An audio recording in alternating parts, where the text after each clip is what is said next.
자신의 돈은 절대 안 쓰는 사람들의 충격적 특징. 안녕하세요, 별빛 동행 가족 여러분. 오늘은 정말 현실적이고도 씁쓸한 이야기를 해보려고 합니다. 살다 보면 정말 다양한 사람들을 만나게 되는데 그 중에서도 특히 인상 깊은 사람들이 있어요. 바로 자신의 돈은 절대 쓰지 않는 사람들입니다. 여러분도 한 번쯤은 만나보셨을 거예요.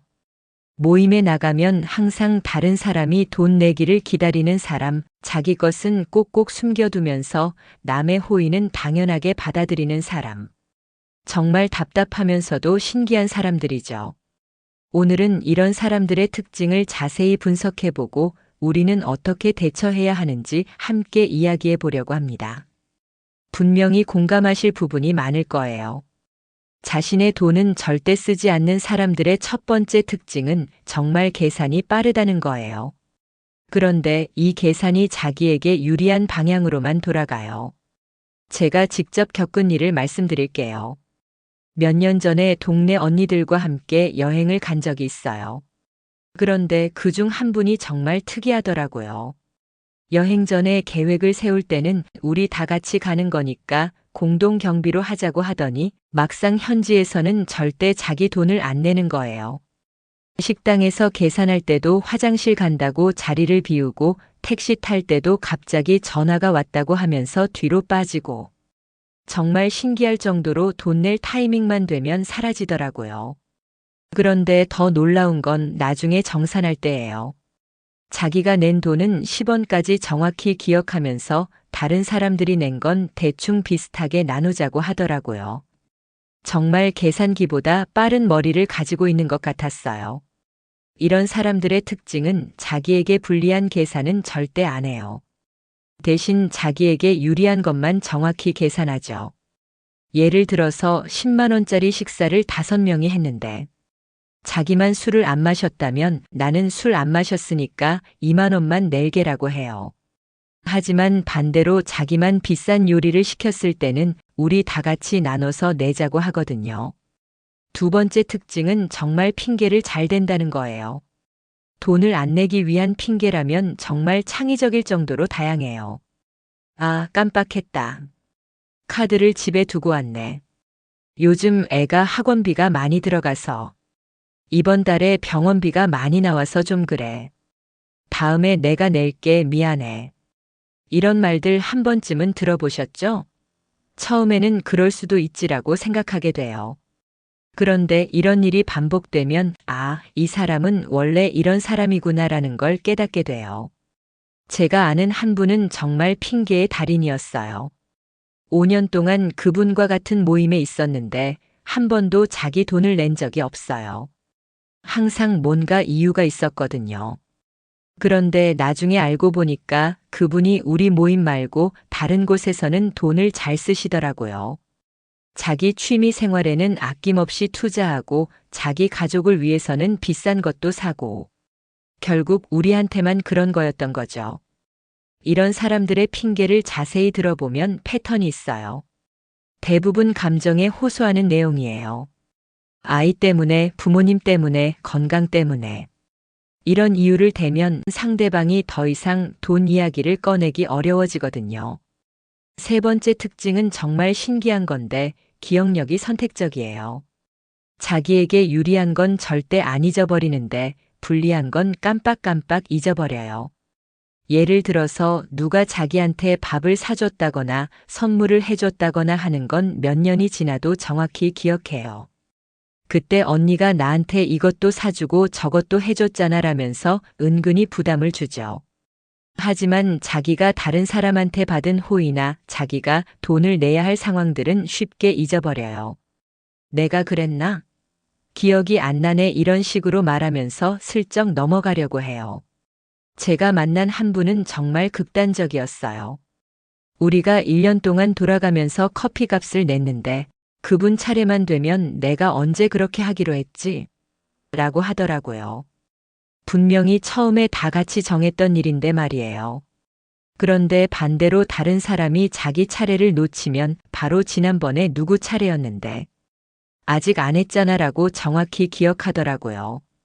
정말 신기할 정도였어요. 네 번째 특징은 마인드 자체가 다르다는 거예요. 다른 사람이 베푸는 걸 받는 건 당연하다고 생각하고 자기가 뭔가 주는 건 손해라고 생각해요. 이런 사람들을 보면 고마워라는 말은 잘해요. 그런데 그 고마움이 행동으로 이어지지는 않아요. 말로만 정말 고마워, 다음에 내가 살게라고 하지 실제로는 절대 안 사거든요.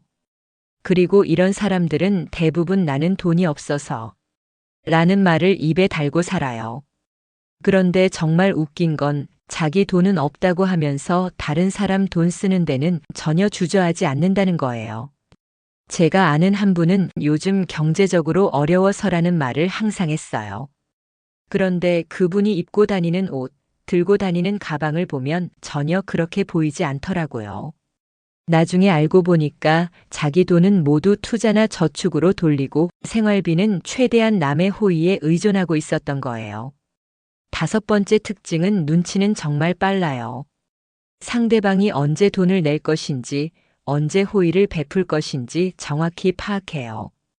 그런데 그 눈치가 양심으로 이어지지는 않아요. 예를 들어서 누군가 지갑을 꺼내려고 하면 바로 알아차려요. 그리고는 미안해. 나도 낼게라고 말은 하면서도 실제로는 지갑을 꺼내지 않아요. 상대방이 괜찮다고 할 때까지 기다리거든요. 이런 사람들은 상대방의 성격도 정확히 파악해요. 누가 강하게 말하는 사람이고 누가 손해를 보더라도 참는 사람인지 금방 알아차려요. 그래서 참는 사람한테만 이런 행동을 하죠.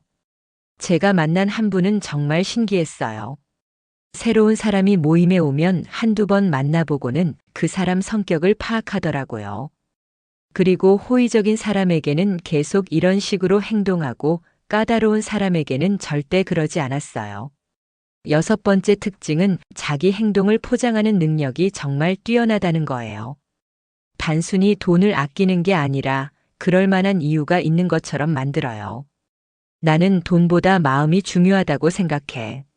물질적인 것에 너무 얽매이지 말자. 우리 사이에 돈 계산하는 게 좀 그렇지 않아? 이런 말들로 상황을 포장해요. 마치 자기가 더 고상한 사람인 것처럼 돈에 얽매이지 않는 사람인 것처럼 말하죠. 그런데 실제로는 그 누구보다 돈에 민감한 사람들이에요. 특히 우정에 돈이 뭐가 중요해? 라는 말을 자주 써요. 하지만 정말 웃긴 건 그런 말을 하는 사람일수록 우정보다 돈을 더 중요하게 생각한다는 거예요. 진짜 우정을 생각한다면 서로에게 부담 주지 않으려고 노력할 텐데 오히려 친구들에게 계속 부담을 주거든요.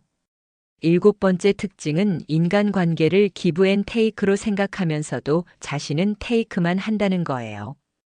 다른 사람이 베푸는 건 당연히 받으면서 자기가 베풀 생각은 전혀 하지 않아요. 이런 사람들은 대부분 나중에 갚을게라는 말을 자주 해요. 하지만 그 나중에는 절대 오지 않죠. 시간이 지나면 그런 약속을 했다는 것도 잊어버려요.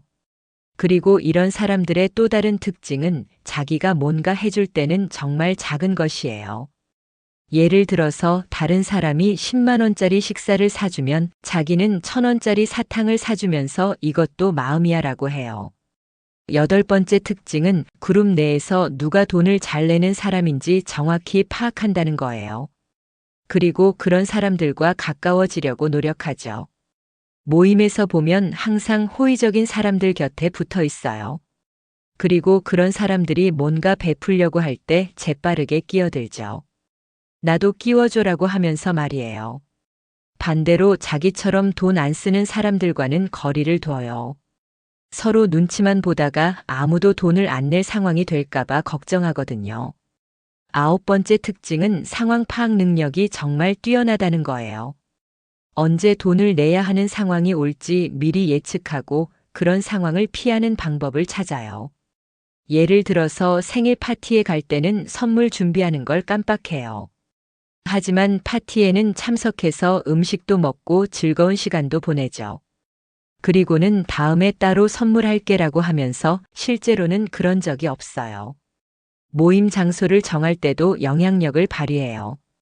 비싼 곳보다는 저렴한 곳을 선호하죠. 그런데 정작 그 저렴한 곳에서도 자기 몫은 안 내려고 해요. 마지막 특징은 정말 놀라운데 죄책감이 거의 없다는 거예요. 다른 사람들이 계속 돈을 내고 자기는 계속 받기만 해도 별로 미안해하지 않아요. 일반적인 사람들은 누군가 계속 베풀어주면 미안한 마음이 들잖아요. 그래서 나도 뭔가 해줘야지라는 생각을 하게 되는데 이런 사람들은 그런 감정이 약해요. 오히려 나를 좋아해서 해주는 거야 라고 생각하거나 내가 받을 만한 사람이야 라고 생각하는 경우가 많아요. 정말 신기한 마인드죠. 그렇다면 이런 사람들과는 어떻게 지내야 할까요? 완전히 관계를 끊을 수는 없는 상황이라면 어떻게 해야 할까요? 첫 번째로 기대를 하지 않는 것이 중요해요. 이 사람이 언젠가는 변할 거라고 기대하지 마세요. 이런 행동 패턴은 쉽게 바뀌지 않아요. 두 번째로 경계를 명확히 하세요. 이번에는 각자 내자고 미리 말하거나 더치페이로 하자고 분명히 하세요. 애매하게 두면 또 이용당할 수 있어요. 세 번째로 자기 자신을 보호하세요. 계속 손해만 보고 있다면 그 관계가 정말 의미 있는지 다시 생각해 보세요. 역설적이게도 이런 사람들을 통해서 배우는 것들도 있어요. 첫 번째는 내가 그런 사람이 되지 않으려고 더 조심하게 된다는 거예요. 나도 혹시 저런 면이 있나? 라고 자기 자신을 돌아보게 되죠.